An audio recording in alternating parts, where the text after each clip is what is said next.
अल्हम्दुलिल्लाहि रब्बिल आलमीन वस्सलातु वस्सलामु अला सय्यिदिल अंबियाइ वल मुरसलीन अम्मा बाद फ़अऊज़ु बिल्लाहि मिनश शैतानिर रजीम बिस्मिल्लाहिर रहमानिर रहीम अस्सलातु वस्सलामु अलैका या रसूलल्लाह व अला आलिका व अस्हाबिका या हबीबल्लाह अस्सलातु वस्सलामु अलैका या नबी अल्लाह व अला आलिका व अस्हाबिका या नूर अल्लाह।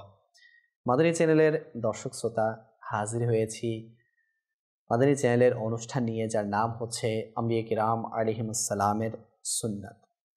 আলহামদুলিল্লাহ, আমরা এখানে আম্বিয়া কিরামদের বিভিন্ন সুন্নাতে মোবারাকা নিয়ে আলোচনা করার সৌভাগ্য অর্জন করে থাকি।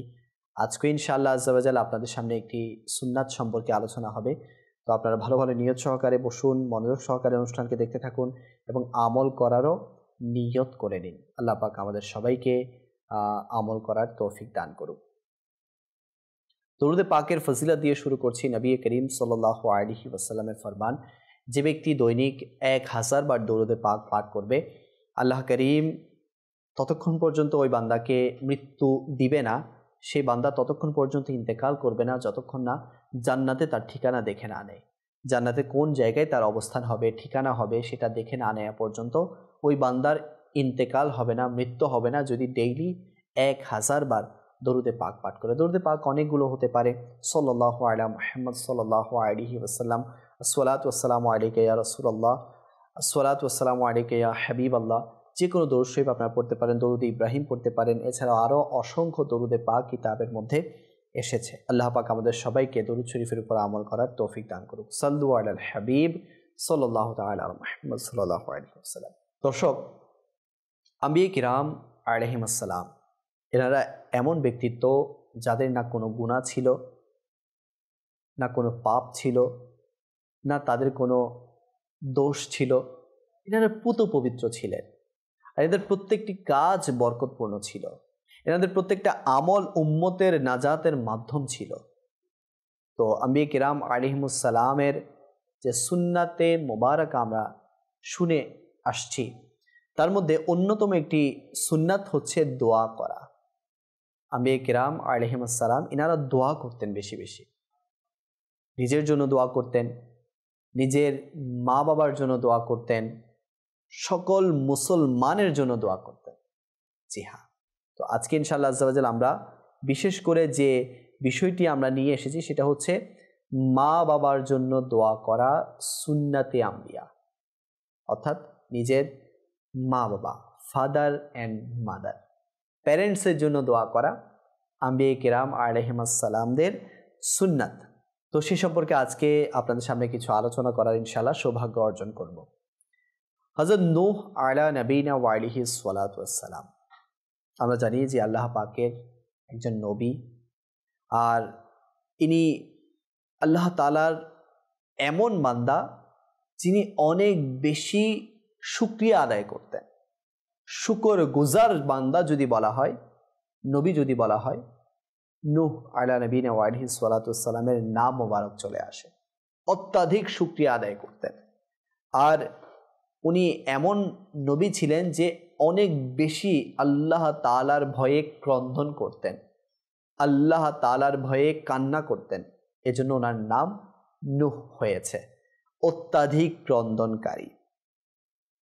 তো একটি আয়াতে মোবারকা, যেটা সূরা নূহ এর 28 নম্বর আয়াত, ওখানে হযরত নূহ আলা নবীনা ওয়া আলাইহিস সালাতু ওয়াস সালাম এভাবে দোয়া করছেন। কিভাবে দোয়া করছেন? হে আমার প্রতিপালক, আমাকে ক্ষমা করো এবং আমার মাতা পিতাকে এবং তাকে যে ঈমান সহকারে আমার ঘরে রয়েছে এবং সমস্ত মুসলমান পুরুষ ও সমস্ত মুসলমান নারীকে, কিন্তু কাফিরদের জন্য বৃদ্ধি করো না, কিন্তু ধ্বংস। তো উনি কিভাবে দোয়া করছেন? হে আমার মালিক, হে আমার রব, হে আমার প্রতিপালক, আমাকে ক্ষমা করো। প্রথমে নিজের জন্য দোয়া করছেন। এটা আম্বিয়া কিরাম আলাইহিমুস সালামদের সুন্নাত, যে নিজের জন্য প্রথমে দোয়া করা, যে হে আমার মওলা, আমাকে ক্ষমা করো, হে আল্লাহ আমাকে মাফ করো। এবার বলা হচ্ছে আমার পিতা মাতাকে মাফ করো। নিজের পর কাকে এনেছে? মা বাবাকে এনেছে। হে আমার রব, আমার মা বাবাকে মাফ করে দাও। এরপর বলা হচ্ছে তাকে, যে আমার ঘরে রয়েছে, যে ঈমানের সাথে আমার ঘরে রয়েছে, হে আমার মাওলা তাকেও তুমি মাফ করে দাও। এরপর সমস্ত মুসলমান নর নারীর জন্য দোয়া করছেন, হে আমার আল্লাহ সমস্ত মুসলমান পুরুষ, সমস্ত মুসলমান নারীকে তুমি মাফ করে দাও। এরপর কি বলছেন, যে তাদেরকে করো না যারা অমুসলিম, যারা অমুসলিম তাদেরকে ক্ষমা করো না, বরং তাদেরকে ধ্বংস করে দাও। তো আমরা সবাই জানি যে নূহ আলাইহিস সালাতু ওয়াস সালামের যুগে একটি ভয়ঙ্কর তুফান হয়েছিল, আর সেই তুফানের মধ্যে চারিদিকে পানি আর পানি। আর ওই তুফানের সময় নূহ আলাইহিস সালাতু ওয়াস সালামের প্রস্তুতকৃত যে নৌকা ছিল, সেই নৌকার মধ্যে যে সকল মুসলমানরা উঠেছিল, সেই সকল মুসলমানরা ব্যতীত সবাই হালাক হয়ে গিয়েছিল, সবাই ধ্বংস হয়ে গিয়েছিল। কেননা তারা নূহ আলাইহিস সালাতু ওয়াস সালামের উপর ঈমান আনেনি। যারা যারা ঈমান এনেছিলেন, সেই 50 থেকে 60 জন যারা ছিলেন, ওনারা সবাই সে নূহ আলাইহিস সালাতু ওয়াস সালামের প্রস্তুতকৃত নৌকার মধ্যে উঠে গিয়েছেন, আর সবাই সুরক্ষিত ছিলেন। কিন্তু যারা আল্লাহর নবীর উপর ঈমান আনেনি, তাদেরকে আল্লাহ পাক ধ্বংস করে দিয়েছেন। ওই যে ওনার দোয়া যেটা, যে হে আমার আল্লাহ আমাকে ক্ষমা করো, আমার মা বাবাকে ক্ষমা করো, আমার ঘরে যারা মুসলমান আছে এদেরকে ক্ষমা করো, এবং সমস্ত মুসলমান নন নারীকে তুমি ক্ষমা করো, কিন্তু যারা অমুসলিম আছে, যারা কাফির আছে, তাদেরকে তুমি ক্ষমা করো না, তাদেরকে তুমি ধ্বংস করে দাও, তাদেরকে তুমি বৃদ্ধি করো না, তাদেরকে তুমি ধ্বংস করে দাও। তো নূহ আলাইহিস সালাতু ওয়াস সালামের সেই দোয়া কবুল হয়েছে। আর কেনই হবে না? আমাদের আকীদা যে যারা নবী এবং রাসূল, ইনাদের দোয়া কখনো ফেরত হয় না বা ফেরত আসে না। ইনারা হচ্ছেন আল্লাহ পাকের সর্বোচ্চ বান্দা, অর্থাৎ মর্যাদা সম্পন্নর দিক দিয়ে যদি দেখা হয়, নবী যারা আছেন, আম্বিয়া যারা আছেন, রসুল যারা আছেন, ইনারা হচ্ছেন সর্বোচ্চ মর্যাদা সম্পন্ন বান্দাদের মধ্যে অন্তর্ভুক্ত। তো ইনাদের দোয়া কিভাবে আল্লাহ পাক ফেরত দিবেন? তো এজন্য নূহ আলাইহিস সালাতু ওয়াস সালাম যে দোয়া করেছেন, কাফিরদের জন্য বদদোয়া যেটা করেছেন, সেটা কবুল হয়ে গেছে। আর মুসলমানদের জন্য যেটা দোয়া করেছেন, সেটা কিভাবে আল্লাহ তাআলা ফেরত দিবেন? এজন্য অমুসলিমদের জন্য যেটা দোয়া করেছেন, সেটা তো আল্লাহ পাক কবুল করে ওদেরকে ধ্বংস করেছেন। সাথে সাথে ওনার অন্য যে দোয়া ছিল, নিজেকে ক্ষমা করা, নিজের পরিবারবর্গ, মা বাবা, এরপর মুসলমানদের জন্য, আল্লাহ পাক সেটাকেও কবুল করেছেন। তো এখান থেকে শিক্ষণীয় বিষয় এটাই যে একজন আল্লাহ তাআলার নবী তার নিজের পরপর নিজের মা বাবার জন্য দোয়া করছেন। তাহলে এটা আমাদের জন্য শিক্ষণীয় বিষয় যে আমাদের উচিত যাতে আমরা আল্লাহ পাকের দরবারে নিজের সাথে সাথে নিজের মা বাবার জন্য দোয়া করি। আর নিজের মা বাবার জন্য দোয়া করবো না তো কার জন্য করব? যার ওসিলায় দুনিয়া দেখেছি, যার ওসিলায় দুনিয়াতে এসেছি, যার ওসিলায় আল্লাহ পাককে চিনেছি, যার ওসিলায় আল্লাহ পাকের ইবাদত করছি, যার ওসিলায় আল্লাহ পাকের নিয়ামত ভোগ করছি, যার ওসিলায় আমি কথা বলা শিখেছি, যার ওসিলায় হাঁটা শিখেছি, যার ওসিলায় আমি আজকে এতটুকু এসেছি, তার জন্য দোয়া করব না তো কার জন্য করব? এজন্য নিজের দোয়ার মধ্যে মা বাবাকে রাখা এটা খুবই খুবই গুরুত্বপূর্ণ। মা বাবার জন্য দোয়া করা, ইনশাআল্লাহ মা বাবার জন্য দোয়া করলে কি উপকার, আর মা বাবার জন্য দোয়া না করলে কি ক্ষতি আছে, সেটা সম্পর্কে আমি আলোচনা করব। এর আগে আল্লাহ পাকের আরেকজন নবী, যাকে আবুল আম্বিয়া বলা হয়, ওনার পরবর্তী যে নবীরা এসেছে সবাই ওনার নসলে এসেছে, সেই হিসেবে উনি হচ্ছেন ওনার পরবর্তী নবীদের জন্য আবুল আম্বিয়া, অর্থাৎ আম্বিয়াদের পিতা। তিনি হচ্ছেন ইব্রাহিম আলাইহিস সালাতু ওয়াস সালাম। আমরা সবাই বলি যে উনি হচ্ছেন আমাদের এক হিসেবে উনিও আমাদের পিতা, যেহেতু ওনার নসল দিয়ে নবী করিম সাল্লাল্লাহু আলাইহি ওয়াসাল্লাম এসেছেন। তো সূরা ইব্রাহিমের একটি আয়াত আমরা প্রায় সময় পড়ি, সূরা ইব্রাহিমের যে আয়াত 40 থেকে 41 নম্বর আয়াত। কারণ ইমানে কি অনুবাদ এসেছে, আসুন সে সম্পর্কেও আমরা জেনে নিই। উনি বলছেন যে হে আমার প্রতিপালক, আমাকে নামাজ কায়েমকারী রাখো এবং আমার কিছু বংশধরকে, হে আমার প্রতিপালক আমার প্রার্থনা কবুল করে নাও। হে আমার প্রতিপালক আমাকে ক্ষমা করো এবং আমার মাতা পিতাকে ও সমস্ত মুসলমানকে যেদিন হিসাব কায়েম হবে, যেদিন কিয়ামতের দিন হবে, সেদিন আমাকে ক্ষমা করো, আমার মা বাবাকে ক্ষমা করো, আর সমস্ত মুসলমানকে ক্ষমা করো। এটা আমাদেরকে শিখিয়ে দিচ্ছেন। তো এই দোয়ার মধ্যেও দেখুন আল্লাহ পাকের অন্যতম নবী যিনি মা বাবার জন্য দোয়া করতে ভুলছেন না। নিজের জন্য দোয়া করার সাথে সাথে কার জন্য দোয়া করছেন? মা বাবার জন্য দোয়া করছেন। হযরত নূহ আলাইহিস সালাম নিজের জন্য দোয়া করার সাথে সাথে কার জন্য দোয়া করছেন? মা বাবার জন্য দোয়া করছেন। আল্লাহ পাক কোরআনে পাকের অসংখ্য আয়াতের মধ্যে নিজের ইবাদতের পাশাপাশি মা বাবার আলোচনা করেছেন, নিজের একত্ববাদের পাশাপাশি মা বাবার আলোচনা করেছেন।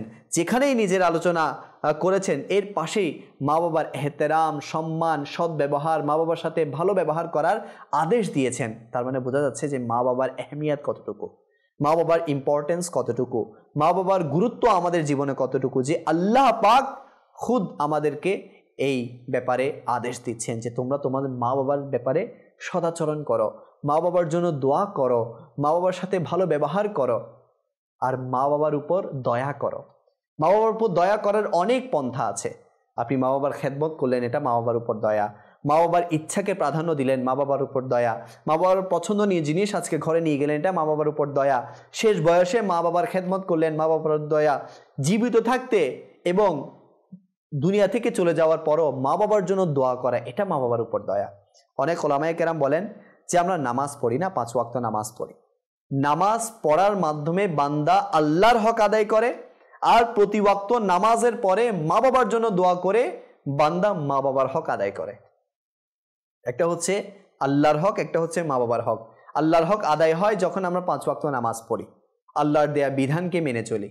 আর মা বাবার হক আদায় হয় যখন আমরা মা বাবার জন্য দোয়া করি। তো এজন্য আমাদের উচিত যে মা বাবার জন্য দোয়া করতে যাতে আমরা না ভুলি। মা বাবার জন্য অন্যতম একটি দোয়া হচ্ছে যেটা আমরা সব সময়, প্রায় সময়, প্রত্যেক দোয়াতে করে থাকি, সেটা হচ্ছে কি? রব্বির হামহুমা কামা রব্বায়ানি সগীরা।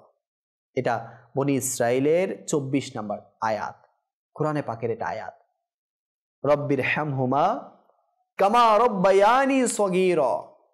হে আমার আল্লাহ, আমার মা বাবার উপর তেমন দয়া করো যেমন দয়া তারা আমাদের ছোটবেলায় করেছে। আমাদের ছোটবেলায় কেমন দয়া করেছে? হাঁটতে জানতাম না, হাঁটা শিখিয়েছে।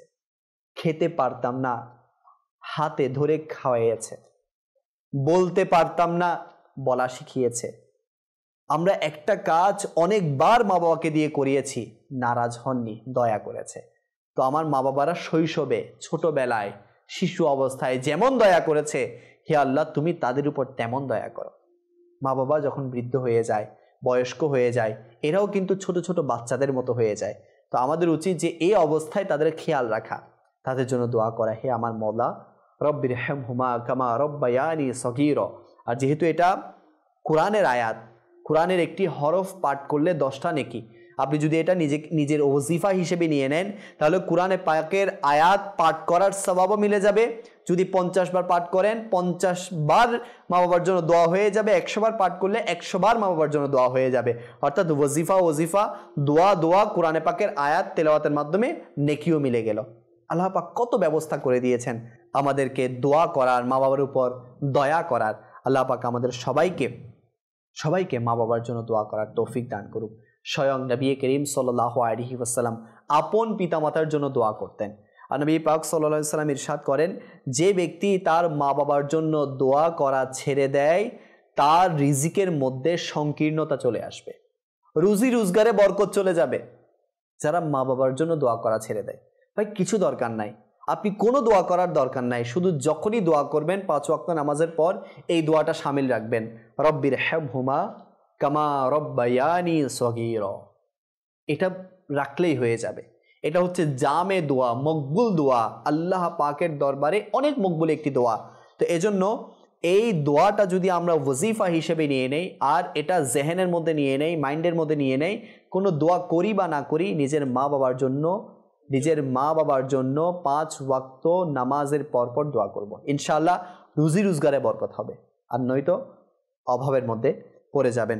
এরপর বলা হচ্ছে যে মা বাবা জীবিত থাকতেও দোয়া করা উচিত, তাদের দীর্ঘ হায়াতের জন্য, সুস্থ হায়াতের জন্য, নেক হায়াতের জন্য, আল্লাহ পাক তাদেরকে যাতে মাফ করে দেয় এজন্য দোয়া করা উচিত।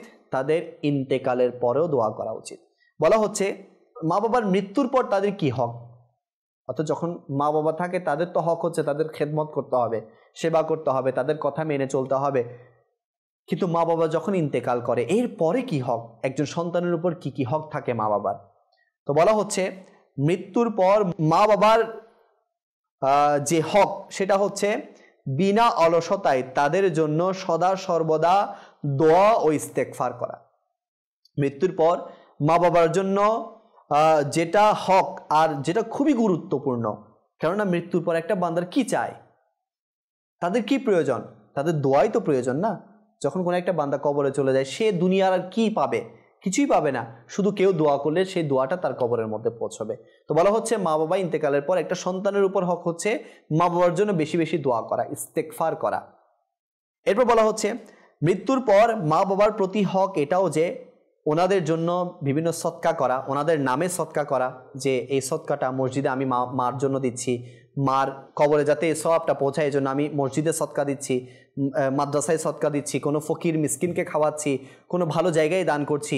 মা বাবার একটা হক সন্তানের উপর এটাও যে ওনাদের নামে সৎকা করা, খৈরাত করা, নেক কাজ সমূহের সওয়াব তাদের নিকট পৌঁছতে থাকা, সাধ্যমতে এ ধরনের কাজে সংকোচন না করা, নিজের নামাজের সাথে তাদের জন্য নামাজও পড়া, নিজের রোজার সাথে তাদের জন্য রোজাও রাখা, যত নেক কাজ সম্পাদন করা হবে তার সওয়াব তাদের প্রতি এবং সকল মুসলমানদের প্রতি প্রেরণ করা।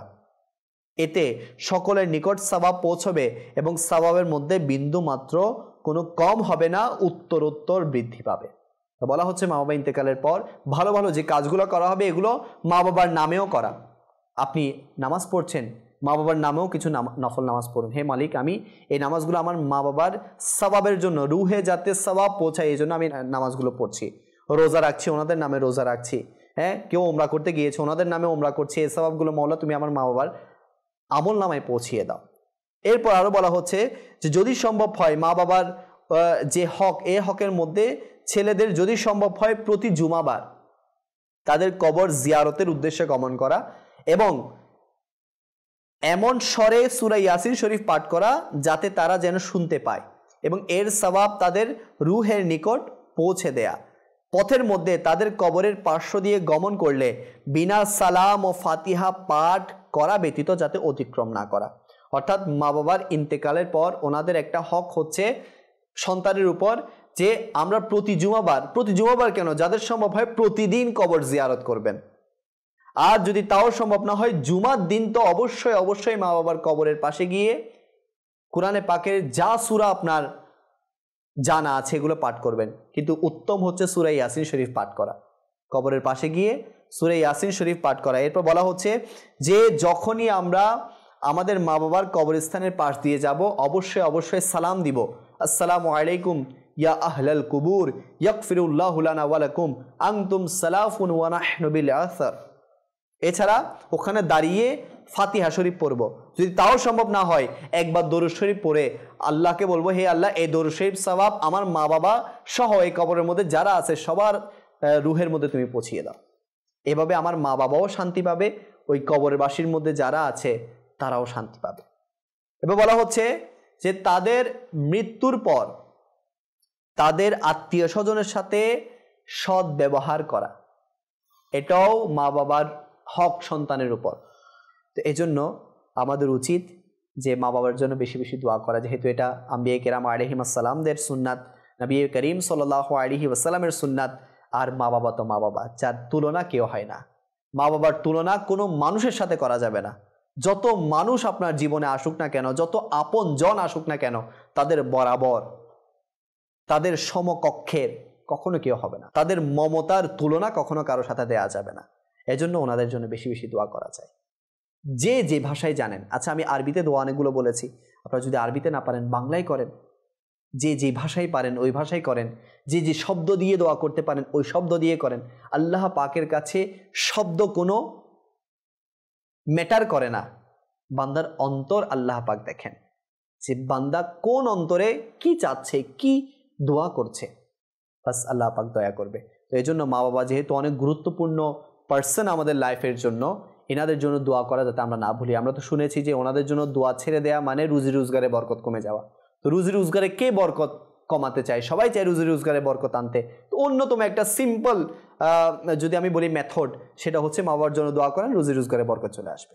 আল্লাহ পাক আমাদের সবাইকে এর উপর আমল করার তৌফিক দান করুক। যাকে শুনেছি এর উপর নিজে এবং অপরকে আমল করার উৎসাহ প্রদান করার তৌফিক দান করুক। আজকে এতটুকু, ইনশাআল্লাহ আগামী অনুষ্ঠানে অন্য একটি বিষয় নিয়ে আপনাদের সামনে হাজির হব। ভালো থাকবেন, সুস্থ থাকবেন, মাদানী চ্যানেল দেখতে থাকবেন। সাল্লু আলাল হাবিব সাল্লাল্লাহু আলা মুহাম্মদ সাল্লাল্লাহু আলাইহি ওয়াসাল্লাম।